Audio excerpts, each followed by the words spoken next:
السلام علیکم ورحمۃ اللہ وبرکاتہ۔ کون سے پیسے سے ہم حج کریں گے تو اللہ تعالی حج قبول کرے گا؟ حلال کا پیسہ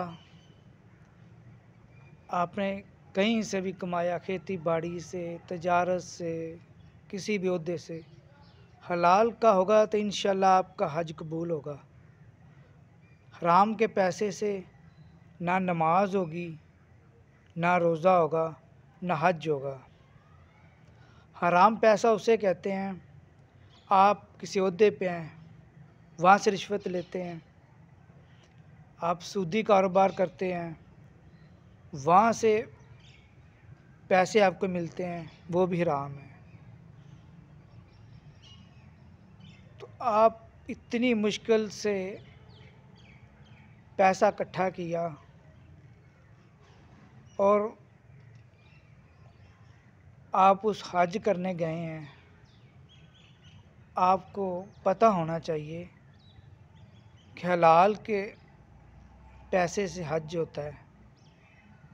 حرام پیسہ آپ کھائیں گے نا تو یہاں بھی آپ کی نماز بھی نہیں ہوگی، کوئی فائدہ نہیں ہوگا آپ کو اس نماز پڑھنے کا۔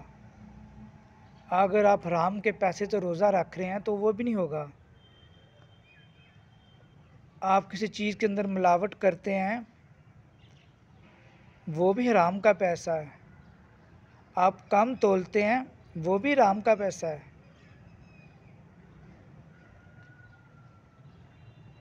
آپ کسی عہدے پہ ہیں تو اس کے اندر آپ رشوت لیتے ہیں، وہ بھی حرام پیسہ ہے۔ آپ کسی کا حق کھا کے پیسہ کماتے ہیں، وہ بھی حرام ہے۔ حرام کے پیسے سے بچے میرے بھائیوں، اتنی محنت سے آپ نے کمایا اور آپ کو قیامت والے دن پتہ چلے کہ آپ کے اعمال میں کچھ نیکیاں نہیں ہیں، آپ تو کہیں گے کہ میں نے حج بھی کیا، میں نے نمازیں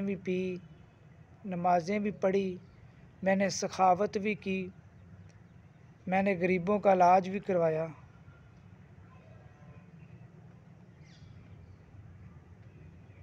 وہ آپ نے جو یہ سارے اعمال کیے وہ حرام کا پیسہ تھا، اور جس کا آپ نے حق کھایا ہوگا وہ بھی آپ سے کہے گا کہ آپ نے میرا حق کھایا ہے، مجھے میرا حق دو۔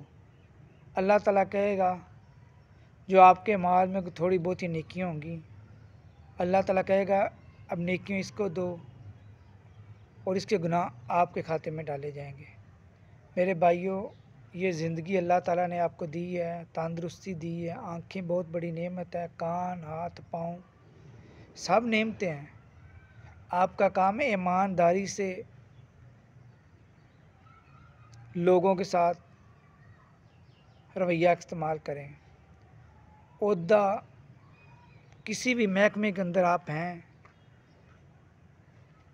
آپ وہاں سے رشوت لیتے ہیں تو قیامت والے دن جب آپ کو اللہ کی عدالت میں کھڑا کیا ہوگا، آپ کے پاس نیکیاں کم ہوگی، تو آپ اپنی بیوی سے کہیں گے کہ اے اللہ کی بندی مجھے ایک نیکی دے دو، وہ بھی نہیں دے گی۔ آپ اپنی بیٹی سے کہیں گے کہ بیٹا مجھے ایک نیکی دے دو، وہ بھی کہیں گی کہ بابا ہم نے تمہیں کہا تھا کہ حرام کا پیسہ لے کے آؤ۔ آپ کا بیٹا بھی آپ کو کہے گا کہ ہم نے آپ کو کہا تھا حرام کا پیسہ لے کے آؤ۔ تو میرے بھائیوں، میری بہنوں، عہدے کا بہت بڑا ذمہ داری ہوتی ہے۔ عہدہ بندہ وہ لے جو قرآن اور حدیث کے مطابق فیصلے کرے، چاہے کوئی اپنا رشتہ دار ہے، کوئی اپنا بھائی ہے، کوئی اپنی بہن کا معاملہ آ جائے، اس کے اندر آپ قرآن اور حدیث کے مطابق فیصلہ کریں۔ نبی کریم صلی اللہ علیہ وسلم کے پاس ایک چوری کا معاملہ آیا، اس کو وہ سزا دینے لگے تو ایک صحابی سفارش کرنے کے لیے آ گیا کہ اے اللہ کے نبی اس عورت کو چھوڑ دیں، معاف کر دیں۔ نبی کریم صلی اللہ علیہ وسلم کو اتنا غصہ آیا، آپ کا چہرہ مبارک سرخ ہو گیا۔ آپ نے فرمایا اسامہ سے، ہے اسامہ، پہلے قوموں پہ عذاب اس لیے ہے کہ وہ عدل نہیں کرتے تھے،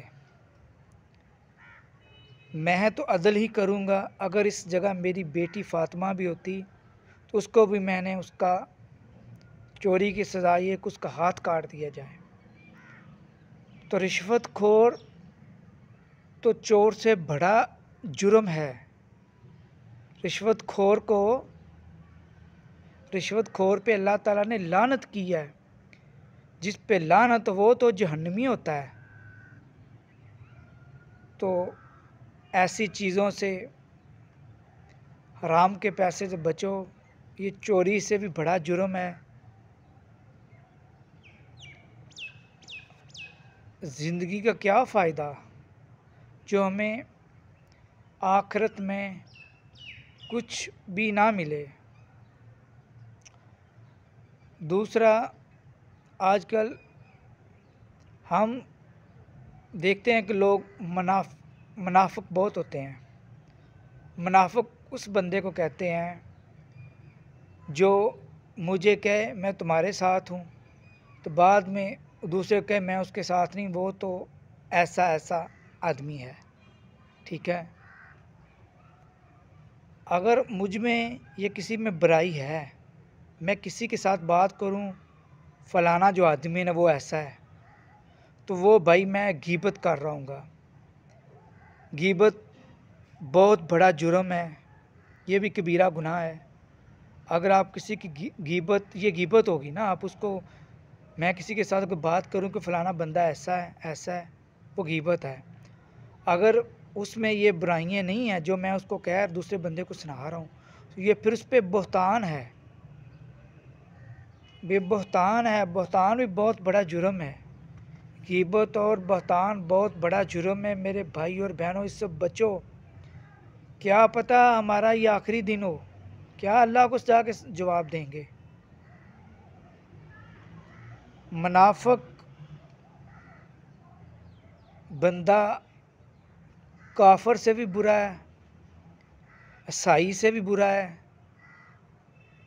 جو بھی یہودیوں سے بھی وہ مسلمان برا ہے، جو بہتان لگاتا ہے اس کو کہتے ہیں منافق۔ ادھر کہ میں تمہارے ساتھ ہوں، ادھر مجھے کہ میں تمہارے ساتھ ہوں۔ جہنم میں سب سے نیچے والے گڑھے میں پتہ کون لوگ ہوں گے؟ وہ مسلمان جو منافق ہوگا۔ منافقت بہت بڑا جرم ہے، اس سے بچو۔ ہمیں سب سے پہلے ہمیں 5 ٹائم کی نماز شروع کرنی چاہیے۔ نماز آپ کسی حالت میں بھی نہیں چھوڑ سکتے، چاہے بیمار ہیں آپ نماز نہیں چھوڑ سکتے۔ روزہ بعد میں رکھ سکتے ہیں، نماز آپ کھڑے ہو کے نہیں پڑھ سکتے تو بیٹھ کے پڑھیں گے، بیٹھ کے نہیں پڑھ سکتے تو لیٹ کے پڑھیں گے۔ حتیٰ کہ آپ کا دل چاہ رہا ہے بھائی آنکھوں کے اشارے سے، ہاتھوں کے اشاروں سے نماز پڑھیں گے، نماز نہیں چھوڑیں گے۔ اگر نماز چھوڑیں گے تو یہ بہت بڑا گناہ ہے۔ ہمیں ہمسایوں کا، رشتہ داروں کا، ملازمین کا، سب کا خیال کرنا چاہیے۔ اللہ تعالیٰ مجھے اور آپ کو نیک اعمال کرنے کی توفیق عطا فرمائے، سچ بولنے کی توفیق عطا فرمائے، جھوٹ سے محفوظ فرمائے۔ اللہم صلی علی محمد و آل محمد کما صلیت علی ابراہیم و آل ابراہیم انک حمید مجید۔ اللہم بارک علی محمد و آل محمد کما بارکت علی ابراہیم و آل ابراہیم إنك حميد مجيد.